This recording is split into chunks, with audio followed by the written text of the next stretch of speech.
Commission report publish ചെയ്യുവാൻ, ആ commission report പ്രസിദ്ധീകരിക്കുവാൻ മുഖ്യമന്ത്രി തയ്യാറാകണം. കാണാമറയത്ത് ഒളിച്ചു വെക്കുവാൻ ഇത് പോസ്കോ കേസിലെ FIR ഒന്നുമല്ല. അപ്പം അതുകൊണ്ട് ഇത് പബ്ലിഷ് ചെയ്യാനും ഇത് പൊതുസമൂഹത്തിൽ അതിനെക്കുറിച്ചുള്ള നിർദ്ദേശങ്ങൾ എന്താണെന്ന് പൊതുസമൂഹം ചർച്ച ചെയ്യാനുമൊക്കെ അവസരമുണ്ടാകണം. കഴിഞ്ഞ തെരഞ്ഞെടുപ്പ് സമയത്ത് 2020 ഈ പിണറായി വിജയൻ സർക്കാരിൻ്റെ കാപട്യം കൃത്യമായി വെളിവാക്കുന്ന ഒരു കാര്യമാണ് ഈ തെരഞ്ഞെടുപ്പിൽ നമുക്ക് മനസ്സിലാകുന്നത്. 2021 തെരഞ്ഞെടുപ്പ് സമയത്ത് 2020 നവംബർ മാസത്തിലാണ് ക്രൈസ്തവ സമൂഹത്തിൻ്റെ പിന്നോക്കാവസ്ഥ പഠിക്കാൻ ഇത്തരത്തിലൊരു കമ്മീഷനെ സർക്കാർ നിയമിക്കുന്നത്. 2023 മെയ് മാസത്തിൽ, കൃത്യമായി പറഞ്ഞാൽ 33 മാസങ്ങൾക്ക് മുമ്പ് സമർപ്പിച്ച റിപ്പോർട്ടാണ് സർക്കാർ 33 മാസം ഒളിച്ചു വെച്ച് സഭയുടെയും അതുപോലെ സമൂഹത്തിൻ്റെയും ക്രൈസ്തവ സമൂഹത്തിൻ്റെയും വലിയ പ്രതിഷേധത്തെ തുടർന്ന് ഇപ്പോൾ ഇത് പ്രഖ്യാപിക്കാൻ തയ്യാറായിട്ടുള്ളത്.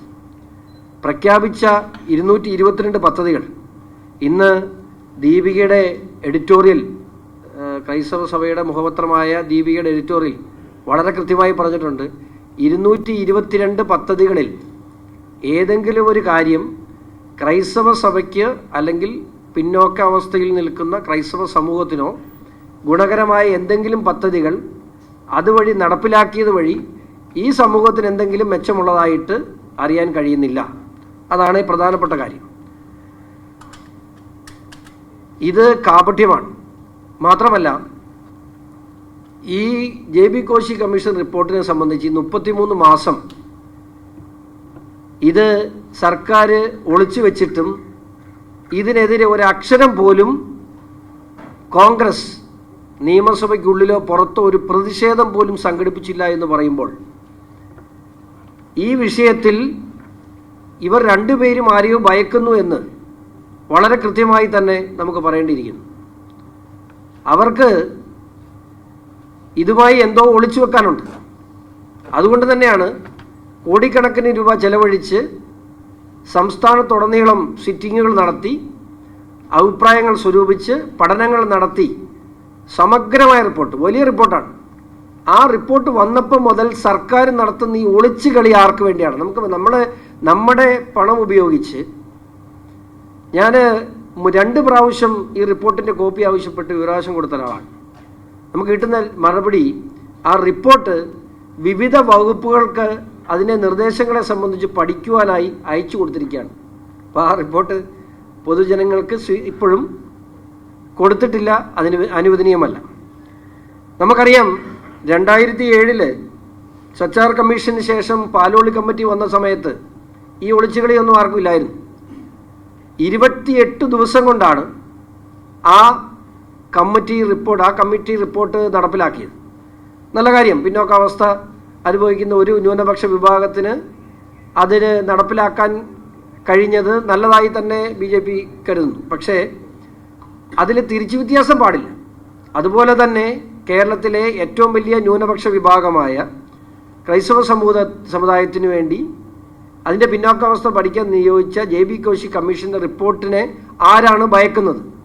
അതിനെ എന്തിനാണ് പൂഴ്ത്തിവെക്കുന്നതെന്ന് പിണറായി വിജയൻ പറയണം. അതിന്മേൽ പിണറായി വിജയൻ സർക്കാരിൻ്റെ ഈ നടപടിക്കെതിരെ മിണ്ടാതിരിക്കുന്ന കോൺഗ്രസിൻ്റെ നിലപാട് എന്താണെന്നും ഇവിടെ BJP ആരായുകയാണ്. അതുപോലെ ഈ വിഷയത്തിൽ തന്നെ നിരവധി നിർദ്ദേശങ്ങളുണ്ട്. അതിന് ഏറ്റവും എടുത്തു പറയേണ്ട കാര്യം, സർക്കാർ നമ്മുടെ എയ്ഡഡ് കോളേജുകളിൽ കമ്മ്യൂണിറ്റി മെറിറ്റ് ഇപ്പോൾ ക്രിസ്ത്യൻ കോളേജുകളിൽ, എയ്ഡഡ് കോളേജുകളിലുള്ളത് 10%. ആ 10% എന്നുള്ള 20% വർദ്ധിപ്പിക്കണമെന്ന് ഈ കമ്മീഷൻ റിപ്പോർട്ടിനകത്തുണ്ട്. ആ കമ്മീഷൻ റിപ്പോർട്ടിൻ്റെ കോപ്പി അറ്റവും മൂലയൊക്കെ ആയിട്ട് പുറത്തു വന്നതിൽ നമുക്ക് കിട്ടുന്നതാണ്. ആ റിപ്പോർട്ടിൽ കൃത്യമായി നിർദ്ദേശിച്ചിട്ടുണ്ട്. ആ നിർദ്ദേശത്തെ സർക്കാർ ഇന്നുവരെ കണ്ടതായിട്ട് നമുക്കറിയാൻ കഴിയുന്നില്ല. മാത്രമല്ല, സ്കോളർഷിപ്പ് സംബന്ധിച്ച് നമുക്കറിയാം, ഈ പാലോളി കമ്മിറ്റി വന്നതിന് ശേഷം CH മുഹമ്മദ് കോയ സ്കോളർഷിപ്പ് പിന്നോക്കാവസ്ഥ അനുഭവിക്കുന്ന കുട്ടികൾക്ക് വേണ്ടി അന്ന് സർക്കാർ പ്രഖ്യാപിച്ച സ്കോളർഷിപ്പ്, സമാനമായ സ്കോളർഷിപ്പിൻ്റെ നിർദ്ദേശം ഇതിനകത്ത് വന്നിട്ടുണ്ട്. ആ സ്കോളർഷിപ്പിനെ സംബന്ധിച്ച് ഒരു തീരുമാനവും, അതായത് പ്രകടമായി പിന്നോക്കാവസ്ഥ അനുഭവിക്കുന്ന ക്രൈസ്തവ സമൂഹത്തിന് വേണ്ടിയുള്ള ഒരു നിർദ്ദേശങ്ങളും സർക്കാർ നടപ്പിലാക്കിയിട്ടില്ല. എന്തിനാണ് മുഖ്യമന്ത്രി അതിൻ്റെ മുകളിൽ കയറിയിരുന്ന് ഒളിച്ചു കളിക്കുന്നത്? തൻ്റെ ഇടമുണ്ടെങ്കിൽ ആ റിപ്പോർട്ട് പ്രസിദ്ധീകരിക്കാൻ, അതിന്മേൽ ചർച്ച ചെയ്യാം. ആ ചർച്ചയുടെ അടിസ്ഥാനത്തിൽ സമൂഹത്തിനോ മറ്റോ ദോഷമുണ്ടാകുന്ന കാര്യങ്ങളാണെങ്കിൽ മാറ്റിവെക്കാം. ഇല്ലാതെ ഇത് പൂഴ്ത്തിവെക്കുന്നതിൽ മുഖ്യമന്ത്രിക്ക് ബാഹ്യശക്തികളുടെ സമ്മർദ്ദമുണ്ട് എന്ന് BJP കരുതുന്നു. അതുകൊണ്ട് തന്നെയാണ് മുഖ്യമന്ത്രി ഈ വിഷയത്തിൽ കൃത്യമായി നിലപാട് സ്വീകരിക്കാത്തതും ഒളിച്ചുകളി നടത്തുന്നതും. ഇപ്പോൾ തെരഞ്ഞെടുപ്പ് വരുമ്പോൾ സ്വാഭാവികമായി ഉണ്ടാകുന്ന പ്രതിഷേധത്തെ ഭയന്ന് വീണ്ടും 2021 പോലെ തന്നെ കണ്ണിൽ പൊടിയിടാനൊരു ബഹളവുമായി മുഖ്യമന്ത്രി ഇറങ്ങിയതാണ്.